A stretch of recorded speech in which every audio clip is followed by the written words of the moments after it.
Hello, everyone. This is Chala, Dincoy, CEO and founder of The Repositioning Expert. I'm here with another edition of the Naked Marketing Podcast, where Jimmy Song is going to get naked with his marketing, probably keep his hat on, and he's going to tell us about his most expensive marketing mistakes. But first, welcome, Jimmy. Thanks for having me. It's a pleasure to be on. I was just saying how styling you are. And, I did have one guest who had a holster on that was new. But I don't think we've ever had quite styling as you are. Oh, thanks. The cowboy hat is definitely a part of my marketing. So oh my God, really? Well, now you have to tell us what is it that you do and who do you help? Well, I am a Bitcoin programmer, developer, and educator. So basically, I educate different programmers on Bitcoin, and that's been my business for about the last 4 years, along with a bunch of other things. But that's one that I think is more relevant to this show. Yeah. So who is your target? My target audience are programmers that are interested in Bitcoin, but don't know very much about it. And that's who I sell my courses to. And it's a 2-day in-person course that I do at various places around the world. And I've, I think, done this course on 5 different continents. Good God. How did you come up with all this? Well, I came up with it because I was doing it for my previous 3 jobs that I had in the Bitcoin space as a programmer. And one of the things that every company comes up with is, hey, we need to train these developers, but because they don't know what they're doing, how can we get them up to speed? And I came up with a proposal. Hey, I can teach them all this stuff. All of them found it very valuable. And at some point I was like, hey, I think I can sell this to other people as well, because there was such a demand for it. And I remember going through it myself as a programmer, trying to learn this stuff, and it was very difficult. So, I found a niche market that's worked out very well for me. Oh my God, you're speaking my language in terms of the niching, because that's the marketing part, but you got to dumb it down for me. What are these programs doing? What do they do? Well, the programmers need to be trained because they need to learn about the Bitcoin protocol. And, you can have a computer science degree and not know about the Bitcoin protocol because it's all fairly new and it's very specialized towards the Bitcoin protocol. So, teaching them all of that and how it works and why it works and all the different computer science structures around it, including applied cryptography like signature verification and things like that. That requires some level of teaching, and that's where I came up with this 2-day course. And a lot of employers find it valuable because it's an integral part of running anything on Bitcoin. If you have a Bitcoin business, out of the hundreds of Bitcoin businesses around the world, the top ones all have my students in them because that's something I trained specifically for, and they find that valuable. So it's a niche market, but it's something that they need to learn. It's so niche that I'm having trouble understanding it. So what do these companies do? Is it investment companies that people are is it like Wealthsimple? Well, it's usually Bitcoin exchanges where you can exchange Bitcoin for dollars or dollars for Bitcoin, or other Bitcoin wallets where you can store your Bitcoin. Businesses of one type or another that are either accepting Bitcoin for goods and services, or for dollars, or for yen, or whatever. Or startups that want to do something in the Bitcoin space. They usually need people that are trained in the Bitcoin protocol in order to do it. And as you know, Bitcoin has been going up in price quite a bit. So there's significant amount of interest in building things around it so you can tap into some of that wealth that's out there. So, I mean, you don't have to answer me, but is all your money in Bitcoin because you do this for a living? I have some money in Bitcoin. I won't tell you exactly how much, but a significant amount. And it's because it's a very good store of value and it doesn't sort of degrade away like the US dollar.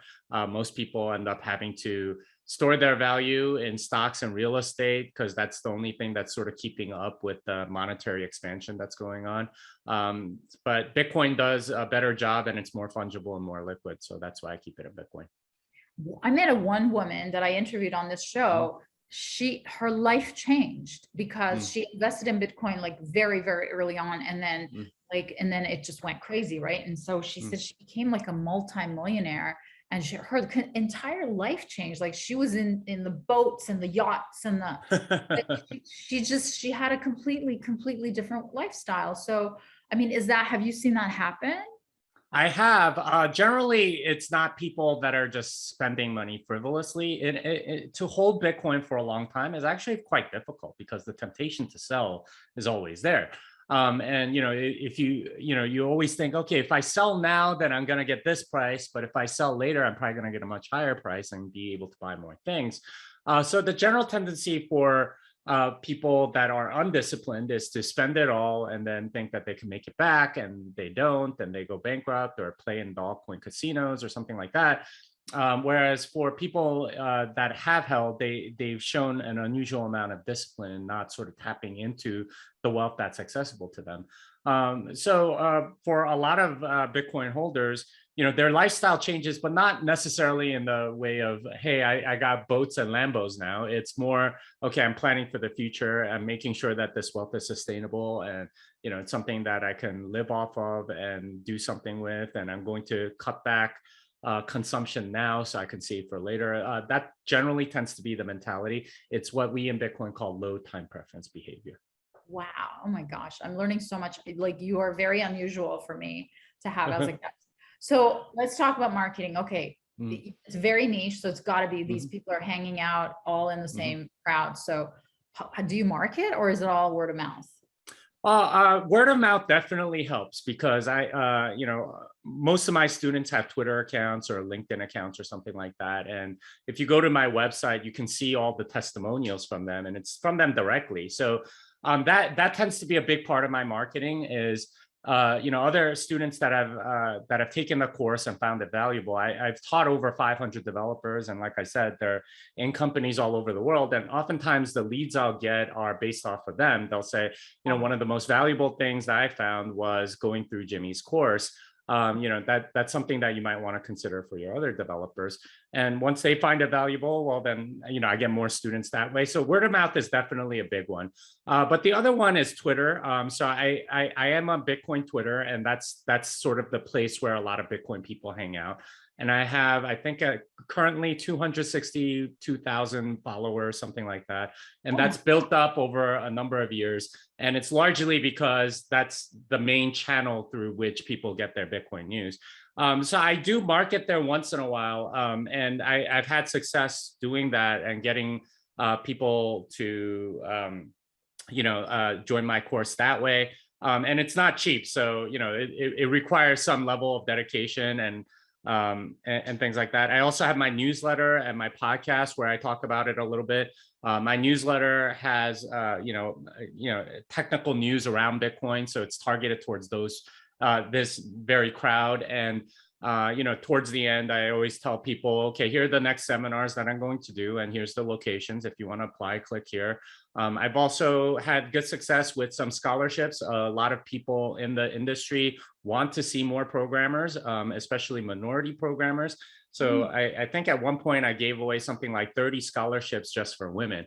And it brought a lot more women into the Bitcoin, coding space, which was wonderful for for everybody, right? Like it's good for me, it's good for the student, it's good for the industry, it's good for the people that paid for their scholarships and so on. And of course, I have my podcast, Bitcoin Fixes This, where I'll talk about it. But yeah, those are the main sort of channels. And I go on a lot of podcasts like this, and I talk about my course and I am usually positioned as a technical expert. So, the prospect of, like learning from me, I guess, is somewhat attractive in that context. Wow. Now, it sounds as if you're doing your thing on the Bitcoin Twitter, but talk about your, the naked marketing, expensive marketing mistake that you made. Yeah, I didn't use social media nearly enough. And it took me a while to figure out that a lot of signups could come through, different marketing channels. So my Instagram account is currently suspended, and it had only like 2,000 followers or something like that, versus like my 260,000 on Twitter. My YouTube channel has around 30,000 subscribers. But I haven't taken advantage, or I haven't been able to take advantage of that to get sort of like the referrals, because almost all my referrals come through my newsletter or Twitter, instead of, say, YouTube or Instagram. I don't even have really a Facebook presence, but that's more an ideological thing. I think they're stealing our data, and I think they're like stealing my personal info, so I stay away. I haven't used LinkedIn nearly as much either. I have a couple thousand followers there. I really could be doing a much better job of promoting there, especially because it's in a professional context. And for a lot of my students, they end up being able to be reimbursed by their employer. So that's another channel that I really haven't tapped into, that I really could have and probably would have made a significant more amount of money. And if you know about Bitcoin's price rise, I've been teaching these classes since 2017. So if I did the marketing properly, I probably could have had, a dozen more students, and that could be like, a couple $100,000 by now, right? Like it could have been a significantly more money if I did that. Yeah, I would say those are it. That's great though, that you have that awareness. So what's stopping you from doing that now? That's a great question. I would say, like my lack of confidence in this area, because I know I'm not a very good marketer. I never have been. I'm a programmer by trade. I know how to code things. I'm also a decent teacher. I know how to communicate ideas and things like that. But marketing, that's always sort of been a magic black box that I can't really understand, which is ironic because that's usually how people describe coding, which is what I do. But yeah, it's this, and there are people on Twitter that I'll see that are doing a much better job marketing than I am. There are people that have come in since I've come into the Bitcoin Twitter space that have way more followers as a result of marketing a lot better. And I can certainly learn a lot from them, and I have. Like I know Peter McCormick and Dan Hill, for example, are two that are really, really good at marketing, and they've both surpassed my follower count by a significant amount, and they have much larger audiences. Now, they're not technical per se, and they're not marketing to the same niche. But yeah, I think a large part of it is I'm not confident enough in doing all of that. And honestly, I'm not sure that I have necessarily the time and inclination to learn all that I need to learn in order to do it. Because I know, like any job, to do a good job marketing, you really need to put in the time and work and energy and even money in order to make it work out for you. And it's just something that I've never really invested as much in. So that's interesting. So as a marketing strategist, I can tell you 100% that if there's no pain, not enough pain, there'll never be an inclination. And so, so it's great that we're talking about it, because so many of my guests fully admit to not being an expert on in marketing. They're an expert in what they do, the 10,000 hours, the Malcolm Gladwell thing. So it's so interesting to hear you talk about the fact that you were never had the inclination so far to go beyond what you've done on your own. And, maybe you never will, because if you don't need it enough, right? If there's not enough urgency. So that's a great point. So thanks for sharing that. Now, what parting advice do you have for our viewers? Yeah, so for a lot of people, so I discovered this. So I've also written a few books and so on Bitcoin, and they're available on Amazon if you're interested. But the thing that I realized after writing a lot of this stuff is, for a lot of people, they think that creating the content is the end of it, and it's definitely not. And especially for people like me that tend to be technical and work on their product constantly and try to refine it and make it really good. That's not the end of it. In fact, you need to market the heck out of it. So for example, the Little Bitcoin book, which is the second book I wrote, and I had 7 co-authors for it. We managed to get that book translated to something like 17 different languages. The thing that we realized after getting it translated is that you can't just have the content and that's it. You have to have channels for marketing. So we have the Little Bitcoin book in Farsi, but we don't know how to market Farsi books. So we're kind of stuck there, and we've ended up just sort of like giving it away for free on the internet and things like that, because we think that at least the community can get something out of it. But learning about marketing is an art in itself, and there are all sorts of different channels, and there's like, don't shortchange that aspect of it, because it's a very large aspect of what you need to do to become a successful entrepreneur.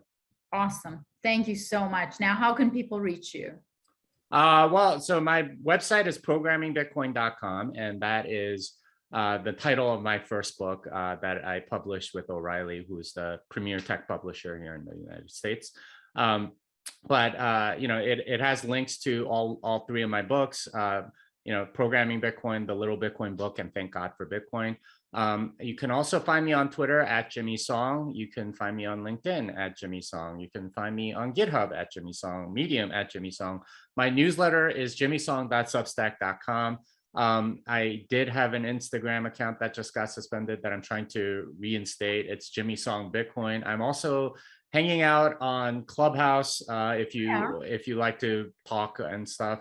I used to do that a lot more often, not quite as much anymore, but that's Jimmy Song BTC, I think, on Clubhouse as well. But yeah, all of those places have, and my YouTube channel is Off Chain with Jimmy Song, and my podcast is called Bitcoin Fixes This. So those are, I think I've covered them all. I forget sometimes, right? You have so many different marketing channels. It's like, yeah, keeping track of it can be a little bit of a challenge. Well, we certainly know that you're visible. I try, and that's why I have to wear the hat everywhere I go. Like sometimes if I don't wear the hat, people don't recognize me. They're like, who are you again? And then it's like, okay, yeah, the Asian cowboy thing has definitely worked out for me. And that's one branding thing that if you're going to be a personality, I think is it's like having something, like having a thing is good. Yeah, very cool. Yeah, any kind of differentiator is gold in marketing. You know that, right? You could be wearing red lipstick and you'd still be different, and we'd still be talking about you. So, a guy wearing red lipstick, that would be interesting. Yeah, it would be. See, it would be. But thank you so much for being a guest, Jimmy. Well, thank you for having me.